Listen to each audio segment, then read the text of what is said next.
বাংলাদেশে সংখ্যালঘু নির্যাতন নিয়ে মার্কিন গোয়েন্দা প্রধান তুলসী গ্যাবার্ডের বক্তব্যের প্রভাব দুই দেশের অর্থনৈতিক সম্পর্কে পড়বে না বলে মন্তব্য করেছেন অর্থ উপদেষ্টা ডক্টর সালেউদ্দিন আহমেদ। আর ধর্ম উপদেষ্টা বলেছেন, কিছু বিচ্ছিন্ন ঘটনা থাকলেও বাংলাদেশের সংখ্যালঘু নির্যাতনের ঘটনায় বিদেশিরা যেভাবে বলছেন সেই মাত্রায় নেই। তবে সরকার এই ব্যাপারে সজাগ রয়েছে। সচিবালয়ে আলাদা অনুষ্ঠানে এসব মন্তব্য করেন তারা। বৈশ্বিক গোয়েন্দা প্রধানদের একটি সম্মেলনে যোগ দিতে নয়াদিল্লি সফর করছেন যুক্তরাষ্ট্রের জাতীয় গোয়েন্দা পরিচালক তুলসী গ্যাবার্ড। সোমবার ভারতীয় সংবাদ মাধ্যম এনডিটিভি ওয়ার্ল্ডকে বাংলাদেশে সংখ্যালঘুদের বাস্তবতা নিয়ে বিরূপ মন্তব্য করেন তিনি।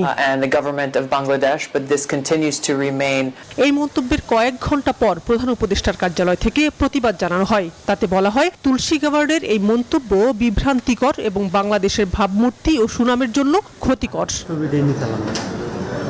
তুলসী গ্যাবার্ডের বিষয়ে মঙ্গলবার সচিবালয়ে কথা বলেন উপদেষ্টারাও। ক্রয় সংক্রান্ত উপদেষ্টা পরিষদের বৈঠক শেষে অর্থ উপদেষ্টা বলেন, তার এই বক্তব্যে বাংলাদেশ যুক্তরাষ্ট্রের অর্থনৈতিক ও দ্বিপাক্ষিক সম্পর্কে প্রভাব পড়বে না।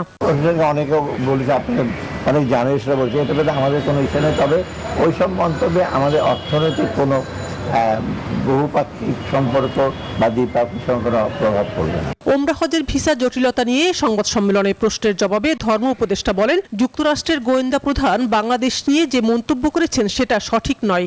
আমরা তো বারবার এটা অস্বীকার করে আসছি যে এখানে পারসিকিউশন অফ মাইনরিটিস তারা বিদেশিরা যেভাবে বলছেন অথবা ফরেন মিডিয়া যেভাবে বলছেন সে মাত্রায় নয়। কিছু বিচ্ছিন্ন ঘটনা তো আছেই, তারপরেও আমরা অত্যন্ত সজাগ রয়েছি।